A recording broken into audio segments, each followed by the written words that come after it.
Olá a todos, aqui é o professor Ronan e mais uma videoaula onde nós iremos estudar hoje sobre o nitrogênio e a matéria orgânica. O nitrogênio é um elemento que está presente em grandes quantidades na nossa atmosfera. Aproximadamente 78% do ar atmosférico é constituído por este elemento, que é essencial para o metabolismo celular vegetal.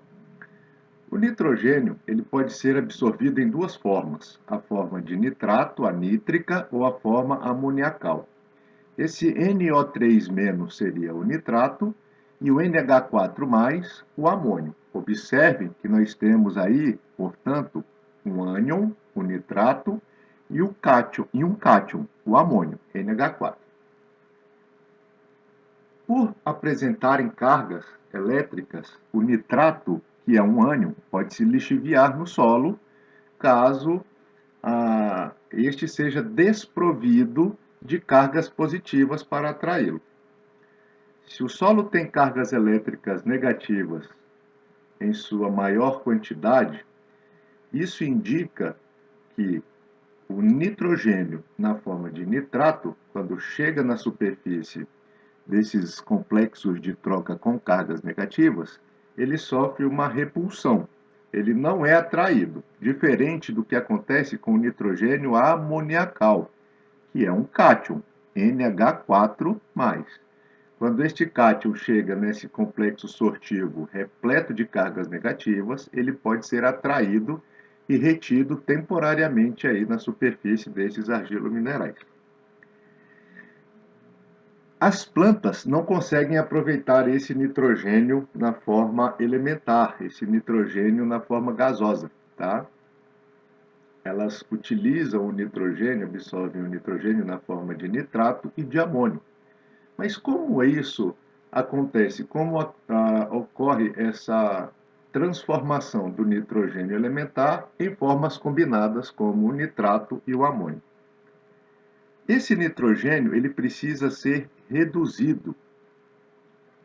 E essa redução ela pode acontecer de forma industrial, com a atuação do homem promovendo esta redução, ou de forma biológica, através de um processo denominado de fixação biológica do nitrogênio, onde algumas plantas da família das fabáceas, por exemplo, são um grupo que indicam isso muito bem para a gente, que podem ser utilizadas como exemplo.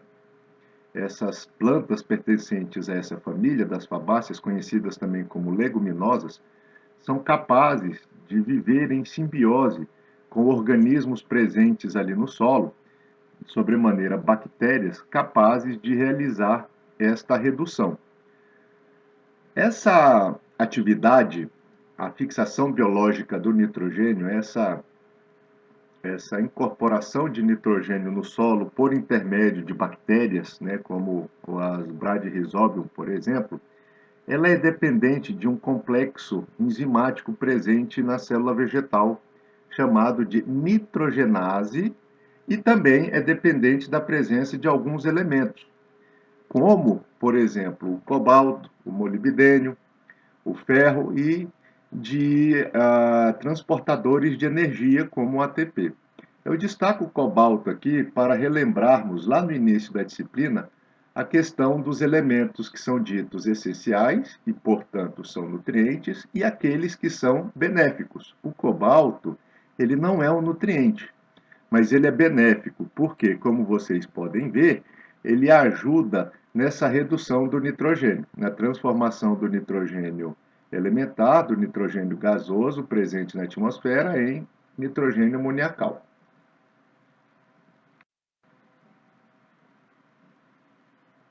Aqui nós temos uma figura representando as reações que acontecem na fixação biológica do nitrogênio, um diagrama aí mostrando as enzimas envolvidas nesse processo de transformação do nitrogênio. Nós podemos notar que a fotossíntese é um dos fenômenos muito importantes para que aconteça isso daí, porque através daquela redução do CO2 a compostos orgânicos, a açúcares, a carboidratos, que nós temos possibilidade de realização desta redução, com fornecimento de energia a partir desses produtos, desses substratos. Então, como nós falamos, existe aí um complexo enzimático, né, chamado de nitrogenase, que se separa em dois componentes, a ferroproteína e a molibdênio-ferroproteína. Nenhuma dessas duas enzimas aí apresenta atividade catalítica própria, tá? Então, nós podemos observar aí que a ferredoxina atua como um doador de elétrons para a ferroproteína. Essa ferroproteína, então, hidrolisa o trifosfato de adenosina, né, a molécula de transporte de energia, e reduz a molibdênio-ferroproteína. Essa molibdênio-ferroproteína, então, reduz substratos com ligações triplas, como o nitrogênio, né, e hidrogênio, por exemplo. Por fim, a gente pode notar que existe a presença de uma leg-hemoglobina, que é um pigmento de coloração avermelhada que tem a função de facilitar o transporte de oxigênio.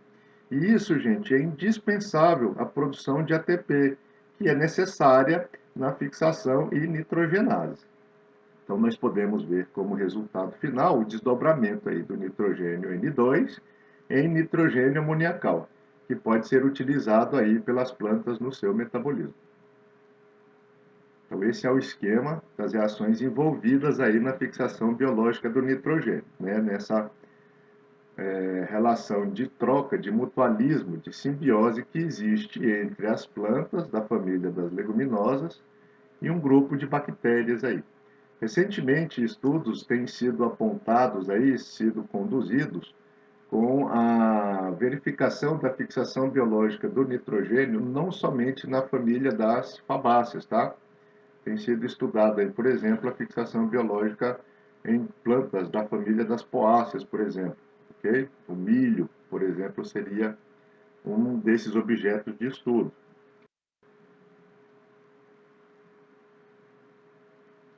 Bom, o teor de nitrogênio na matéria seca das plantas, nós já vimos um pouquinho sobre isso lá atrás, varia aí de 1 a 5%.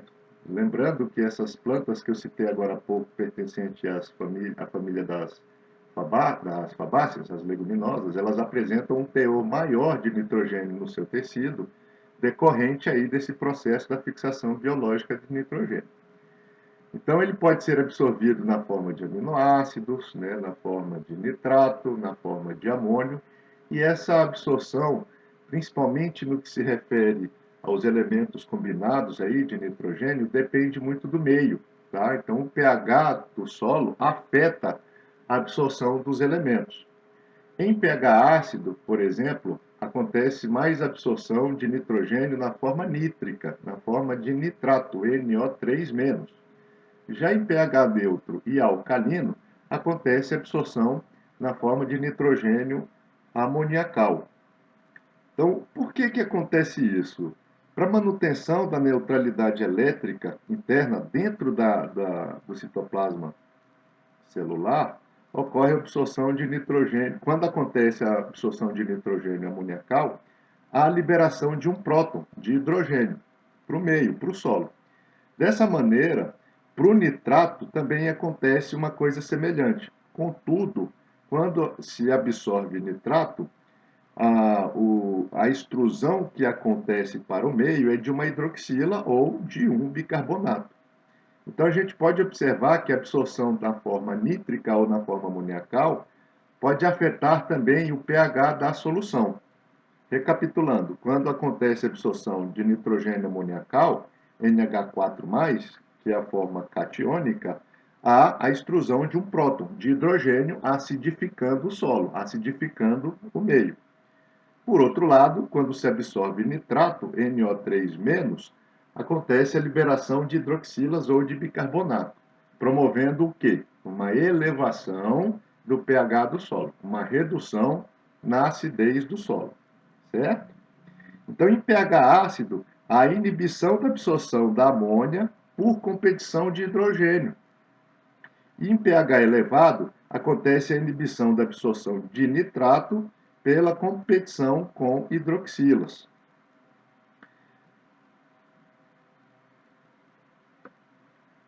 Nós podemos notar aqui, ó, nesta figura, que proporções distintas desses dois elementos do nitrogênio combinado, seja ele na forma de amônio ou de nitrato, promovem alterações no pH, né?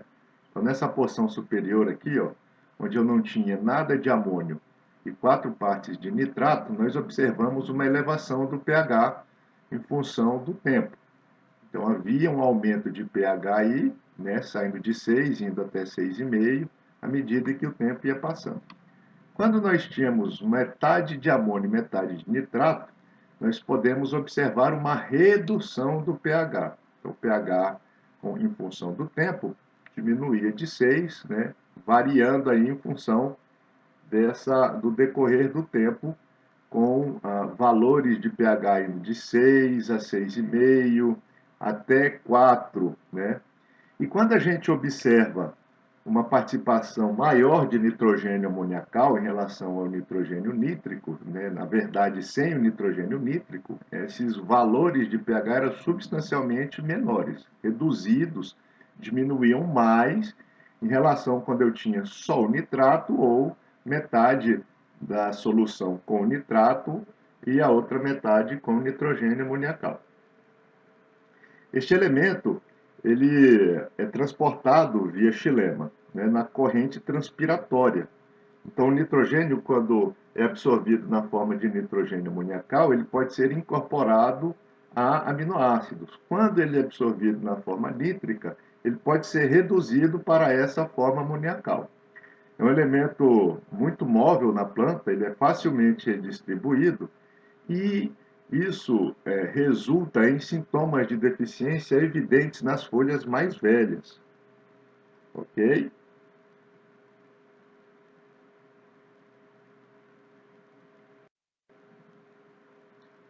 Aqui nós temos um exemplo de um ensaio, de uma pesquisa que foi conduzida com uma variedade de arroz, o IRGA 417.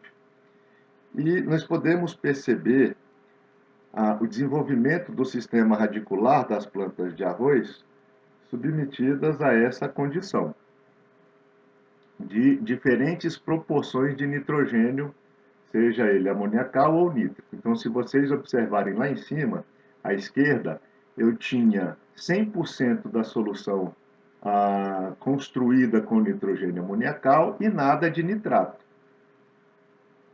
Na última imagem, à direita da figura, nós tínhamos o inverso: nada de nitrogênio amoniacal na solução e 100% de nitrogênio nítrico. E nas imagens intermediárias aí, ó, nós tínhamos da esquerda para a direita, tá? Na segunda imagem, 75% de nitrogênio amoniacal e 25% de nitrogênio nítrico. Na imagem central, nós tínhamos metade do nitrogênio amoniacal e metade do nitrogênio nítrico. E na penúltima penúltima imagem da raiz à direita, nós tínhamos 25% de nitrogênio amoniacal e 75% de nitrogênio nítrico.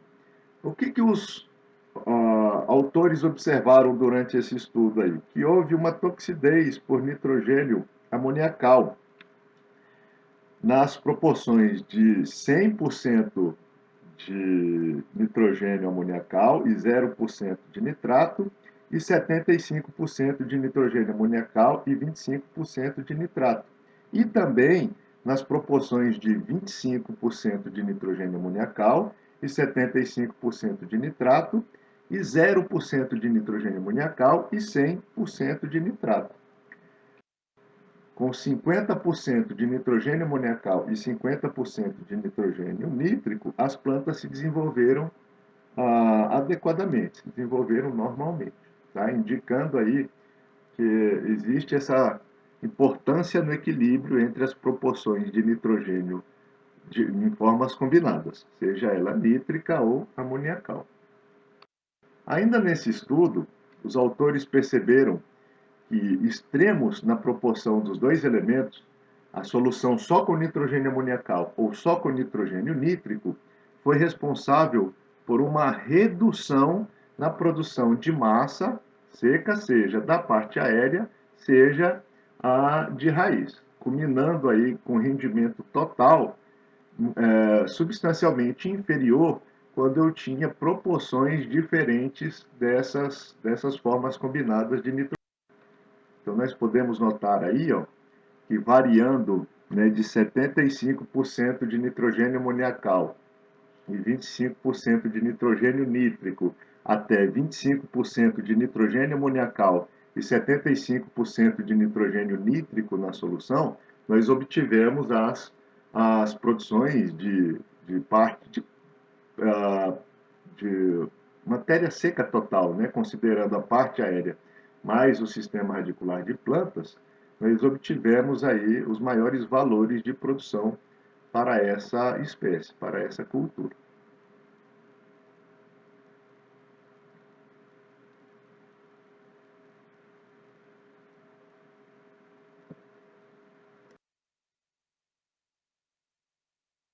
O que nós podemos notar, gente, que o suprimento combinado aí de nitrogênio amoniacal e nitrato aumentou a produção de biomassa em relação ao nitrogênio amoniacal e ao nitrogênio nítrico quando eles eram adicionados isoladamente na solução.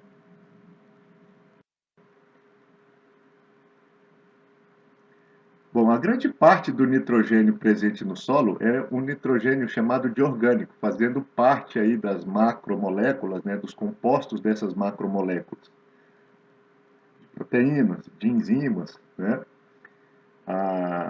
Esse aporte de nitrogênio no solo, ele é substancialmente elevado quando a gente realiza as fertilizações orgânicas, né, com os compostos, os resíduos orgânicos, ou com as fertilizações de elementos inorgânicos. Naturalmente, o grande fornecedor de nitrogênio para os solos, uma vez que os minerais são desprovidos deste elemento, os minerais que formam o solo, é a decomposição da matéria orgânica, a decomposição dos resíduos orgânicos. Tá?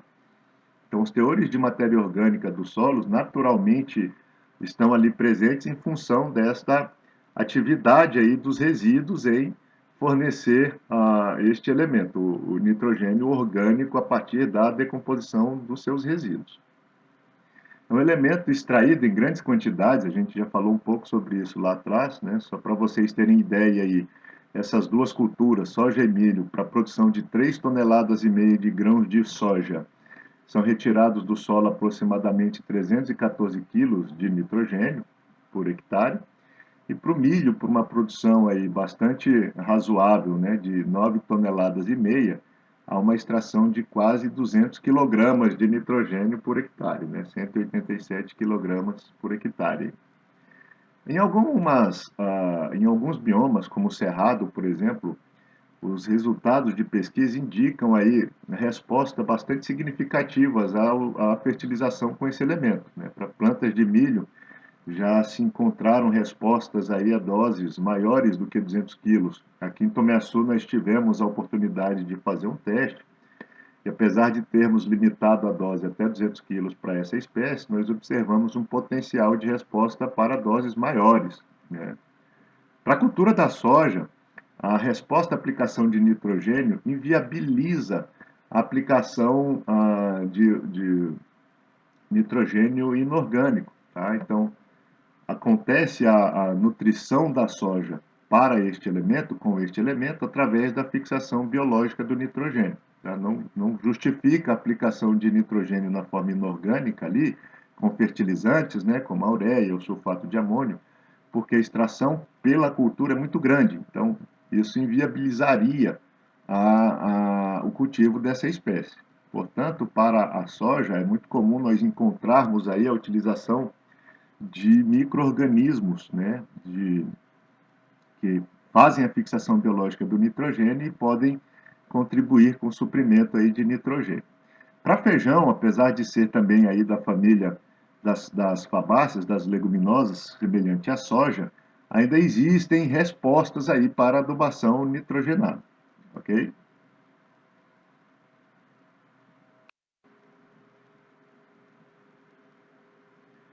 Bom, sintomas de deficiência do elemento em questão resultam numa clorose. A clorose seria um amarelecimento do tecido vegetal. Então, ele deixa de ser verde e se torna um tecido amarelo. Tá? E ele acontece em função dessa redistribuição do elemento, ser um elemento móvel na planta, primeiro nas folhas mais velhas. E a principal característica dessa clorose é que ela apresenta um formato. Então, se nós observarmos a ponta da folha em direção à base, a clorose acontece num formato de V, tá? E resulta aí na morte do tecido apical. Podemos observar na imagem à esquerda aqui, ó, um trifólio sadio, né, à esquerda da figura, e um trifólio com deficiência de nitrogênio. Além da clorose, as plantas apresentam uma redução no seu tamanho. Como o nitrogênio é um composto que faz parte das proteínas, né, faz parte aí dos aminoácidos, os grupamentos amina lá através das ligações peptídicas, formam cadeias gigantescas de elevado peso molecular. Então, há de se concluir, né, que as proteínas que são enzimas, a falta do elemento resulta na redução da concentração de proteínas e de enzimas, diminuindo aí o metabolismo na planta. Por isso que, além da coloração amarelada, as plantas, as folhas, também são subdesenvolvidas, né? Apresentam um tamanho reduzido em relação a um tecido sadio. Uma curiosidade muito interessante que a gente observa nas lavouras, as plantas, que são principalmente aquelas adensadas, quando são cultivadas em elevada população, como é o caso do milho, da soja, né, essas culturas comerciais, industriais, nós podemos observar as folhas de baixo amareladas, né? Elas, na verdade, aquilo é um mecanismo da planta que percebe que essas folhas são muito mais dreno do que fonte de compostos, né? Em função da sua condição de se desenvolver sobre a parte mais baixa das folhas, das folhagens, né? Então ela recebe uma quantidade de luz muito pequena e uma qualidade de luz ruim também. Então a planta, percebendo isso, que ela está mais consumindo compostos do que produzindo através da fotossíntese, em função da sua localização, ela adota alguns mecanismos, né? Então, essa distribuição de nitrogênio para as demais partes das plantas, a partir dessas folhas que são dreno, ela acontece através de uma proteólise de proteínas. Então, quebram-se algumas proteínas e isso causa um colapso no cloroplasto, para haver uma redistribuição de compostos nitrogenados, né, sobremaneira de aminoácidos nas plantas. Por isso que aquelas folhas mais baixas ficam cloróticas, tá? Havendo um decréscimo aí no conteúdo de clorofila dessas folhas. Elas estão ali só consumindo, né, os produtos oriundos da nutrição, da fotossíntese, e não estão contribuindo com esses processos. Portanto, as plantas, perdão, sacrificam essas folhas, naturalmente. Tá? Então, aí as pessoas ficam assustadas. Aquilo é um sintoma de deficiência de nitrogênio. Na verdade, é um mecanismo de redistribuição de nitrogênio, tá? Dessas folhas baixeiras para as outras partes da planta.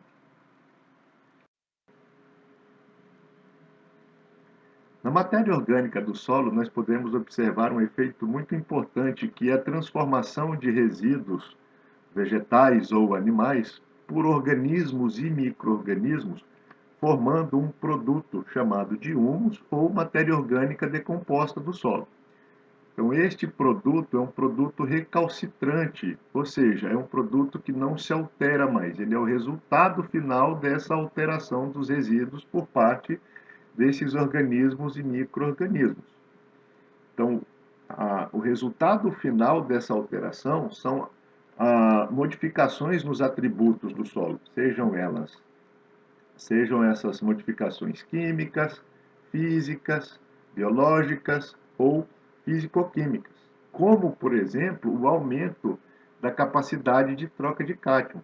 Nós estudamos lá atrás, no desenvolvimento de cargas elétricas, que a matéria orgânica apresenta grupos compostos químicos ali, né, que são capazes de gerar alta densidade de cargas negativas, quando nós comparamos com os minerais de argila, principalmente dos solos muito alterados, muito intemperizados. Tá? Então, portanto, conforme fala o professor Reich, o solo deve ser visto como um reator que consome matéria orgânica fresca e produz humus, liberando parte dos nutrientes e gás carbônico. Então, além desses efeitos de alteração nos atributos físico-químicos do solo, de aumento na sua capacidade de armazenamento de cátions, existe também, com a alteração desses resíduos, a liberação de elementos químicos, nutrientes, tá? E a esse processo nós chamamos de mineralização, como vocês podem observar aqui, ó, da caixinha à esquerda para a direita, a caixinha da direita, nós temos uma seta, né, indicando haver a mineralização. A mineralização, gente, é a transformação, é a liberação do nitrogênio, que está associado às macromoléculas, como as proteínas, por exemplo, associado às enzimas, transformando esse nitrogênio no nitrogênio combinado, o nitrogênio amoniacal e o nitrogênio nítrico. Essas formas combinadas do nitrogênio, seja ela catiônica ou aniônica, apresentam uma dinâmica peculiar no solo. Então, a transformação do nitrogênio orgânico, aquele nitrogênio que fazia parte das moléculas, tá, em nitrogênio inorgânico, é chamado de mineralização. Pode acontecer o inverso. Esse nitrogênio nítrico ou amoniacal, ele pode ser imobilizado, sofrendo, portanto, a imobilização. Essa imobilização é realizada por organismos que estão ali no solo, organismos e micro-organismos, que também dependem de nitrogênio para formar os seus compostos nitrogenados. Tá? Se isso acontecer, as plantas podem apresentar um sintoma de deficiência de nitrogênio, caso não seja feito o suprimento deste elemento de forma adequada.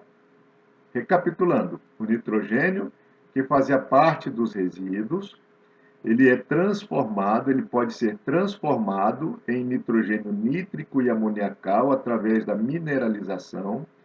E esse nitrogênio livre ali no solo, seja ele na forma de nitrato ou de amônio, pode ser absorvido pelas plantas, mas também pode ser imobilizado para os organismos e micro-organismos ali presentes. Eles irão fazer parte das colônias que povoam ali o solo. Ok? Nós temos aí um sintoma de deficiência de nitrogênio.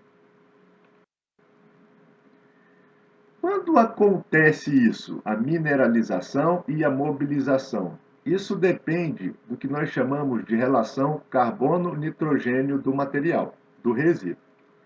Então, quando essa relação é pequena, pequena quanto? Menor do que 20:1, ou seja, na massa seca do resíduo, eu tenho 20 partes de carbono para cada uma parte de nitrogênio, a mineralização é mais rápida. Por outro lado, uma elevada relação, uma relação ampla, tá?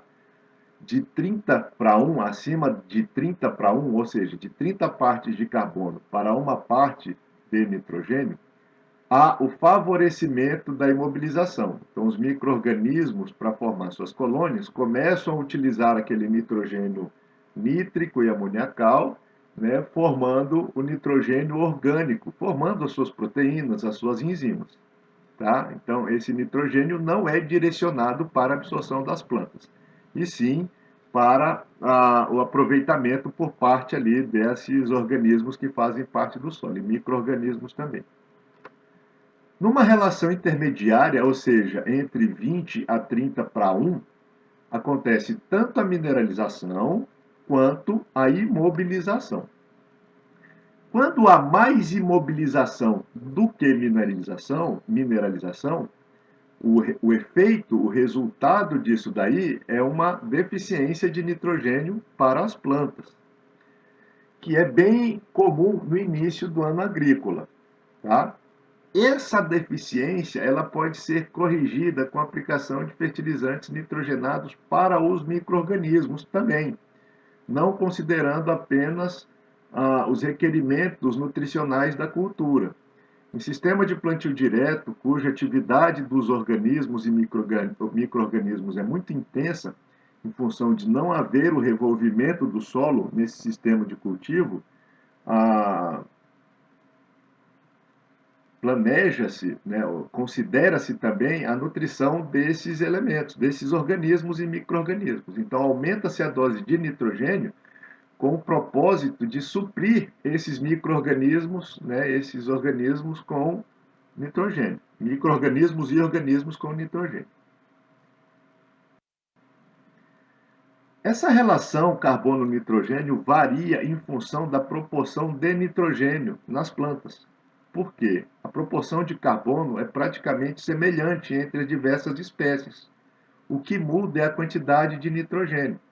Então, quando eu tenho uma planta, uma espécie pertencente à família das fabáceas, das leguminosas, que são muito eficientes em aproveitar o nitrogênio, como a soja, por exemplo, que nós temos um teor de nitrogênio na matéria seca de 3, 4%, muito maior do que nós temos em plantas como o milho, por exemplo, que não faz parte dessa família das leguminosas, tem 1, 2% de nitrogênio, nós vamos observar alterações nessa relação carbono-nitrogênio. Então, na soja, a relação carbono-nitrogênio é pequena, é mais curtinha, é mais estreita do que a relação carbono-nitrogênio no milho, que tem pouco nitrogênio. Se ambas têm praticamente a mesma quantidade ou muito próximo da quantidade de carbono e a soja tem mais nitrogênio do que o milho, então a relação carbono-nitrogênio da soja é menor do que a relação carbono-nitrogênio do milho. Então, nessa figura, nós podemos observar aí as relações carbono-nitrogênio, tá? De palhada de várias plantas cultivadas durante o processo de decomposição. Então, da esquerda para a direita, nós temos aí o nabo forrageiro, a ervilhaca, o tremoço, a serradela, o centeio, a aveia preta, o trigo e o milho. Observem a relação carbono-nitrogênio do milho aí, a última coluna direita, 68. E do nabo forrageiro, apenas 16. Então, a relação carbono-nitrogênio do milho é maior do que a do nabo forrageiro. O que significa isso? Que as bactérias promotoras de decomposição desses resíduos, elas vão precisar de uma quantidade substancialmente de nitrogênio extra-resíduo do que aquelas que fazem a decomposição das espécies de relação carbono-nitrogênio reduzida. Tá? Trocando em miúdos, significa que o substrato que é composto por plantas de baixa relação carbono-nitrogênio é mais rico em nitrogênio e, portanto, a sua decomposição é maior do que naqueles resíduos de elevada relação carbono-nitrogênio. Ok? Os organismos presentes no solo são importantes aí para diversos processos que acontecem ali. É muito importante a gente relembrar, né, que a fotossíntese é um dos principais mecanismos de incorporação de carbono e nitrogênio no solo. Isso é importante uma vez que principalmente o nitrogênio é um elemento que não está presente nos minerais. Então, a transformação das rochas na formação do solo, né, não contribui aí com o suprimento deste elemento para este meio. Então, a fotossíntese é um mecanismo muito importante para a incorporação não só de carbono no solo, mas de compostos nitrogenados também, em função da decomposição dos resíduos realizados por organismos e micro-organismos também. Tá? Então, no solo, esses organismos eles têm características muito importantes, né? Porque esses organismos superiores desempenham uma importante ação física ali no solo, formando canalículos por onde se desloca ali a água, o ar para que aconteçam as trocas gasosas, né? O crescimento das raízes também, as raízes são substituídas à medida em que as plantas vão avançando, as raízes vão morrendo e os canalículos, né, de raízes decompostas também têm essa finalidade de transporte de substâncias ali, de movimentação, de fertilizantes, de nutrientes, de água, né, da fração gasosa também. As minhocas, ela tem essa característica de se alimentar dos resíduos, né, processar esses resíduos durante a digestão ali, né, no seu interior e liberar compostos já transformados, compostos inorgânicos que podem ser absorvidos pelas plantas. As minhocas, elas têm uma exigência elevada em cálcio e nitrogênio, tá? Não sendo adaptadas a solos ácidos também.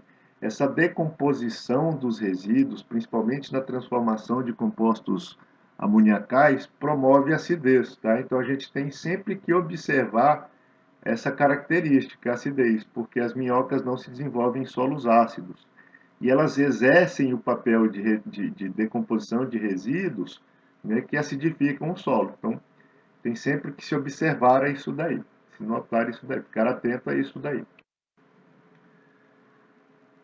Em locais onde o solo não é cultivado frequentemente, como em pastagens, solos virgens, sistema de plantio direto e culturas perenes, né, onde a gente não faz mais aração, gradagem, a minhoca tem a capacidade de transportar matéria orgânica da superfície para a subsuperfície. Então ela vai lá em cima, se alimenta, desce pelos canalículos que ela faz lá, né, e excreta esses compostos alterados aí a partir dos resíduos já. Bom, os micro-organismos são fundamentais aí na transformação, né, dos compostos orgânicos a inorgânicos, na liberação e também na imobilização dos nutrientes no solo. Tá? Nós temos, portanto, a microfauna do solo, composta por protozoários e nematóides, né? Os nematóides são os mais importantes representantes, e temos a microflora do solo, formada por fungos, bactérias e algas. Na microfauna do solo, nós temos, como eu já falei, né, os principais representantes aí, os nematóides, eles se alimentam de matéria orgânica em decomposição, de micro-organismos ou plantas superiores também. Isso é importante porque esses compostos inorgânicos, o nitrogênio nítrico, o nitrogênio amoniacal, que foi mobilizado pelos micro-organismos presentes ali no solo, eles podem ser mineralizados novamente a partir da ação de outros micro-organismos, como é o caso aqui dos nematóides e protozoários. Os protozoários também se alimentam dos outros micro-organismos e bactérias, né? Então, alguns micro-organismos atacam tecidos mortos, né, decadentes ou vivos, e outros são predadores de diferentes micro-organismos, que vivem de secreções desses metabolismos aí, né, ou dos corpos mortos dos outros micro-organismos, né? Então, eles têm papel preponderante aí na transformação. Lembrando que eles também podem atuar de forma maléfica, tá? Como eles se alimentam de tecidos vivos, né, os nematóides aí são um grande problema para a agricultura, tá?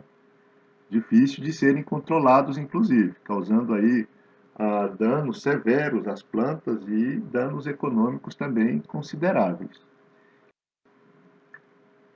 E temos também, né, na microflora do solo, os fungos e as bactérias. Os fungos são mais ativos em solos ácidos, né, e são muito versáteis também. Porque são versáteis e persistentes. Porque eles degradam açúcares, amidos, proteínas, né, moléculas compostas, moléculas complexas, celulose, resinas, ligninas, né?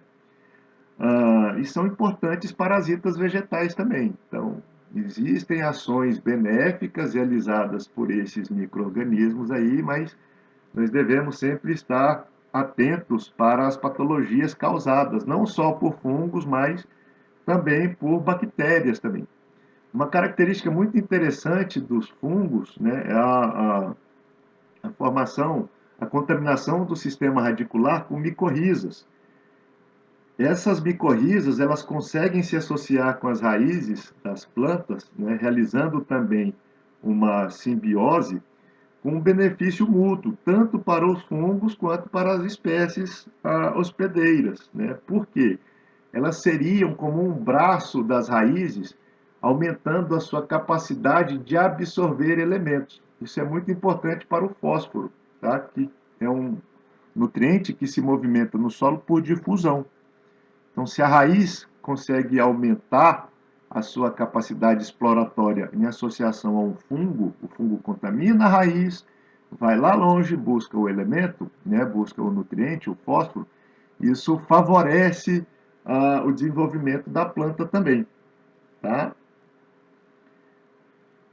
As bactérias, nós já falamos para vocês, né, são organismos importantes, principalmente para a família das fabáceas, porque realizam a fixação biológica do nitrogênio, né? A maioria dessas bactérias do solo é do tipo heterotrófica, tá, gente? Elas obtêm o carbono e a energia diretamente da matéria orgânica, tá? Existem também bactérias autotróficas, que são importantes porque atuam na nitrificação e na oxidação de enxofre também. Tá? Nós vamos ver a dinâmica do nitrogênio, esses processos de transformação do nitrogênio, a mineralização, nitrificação. Tá?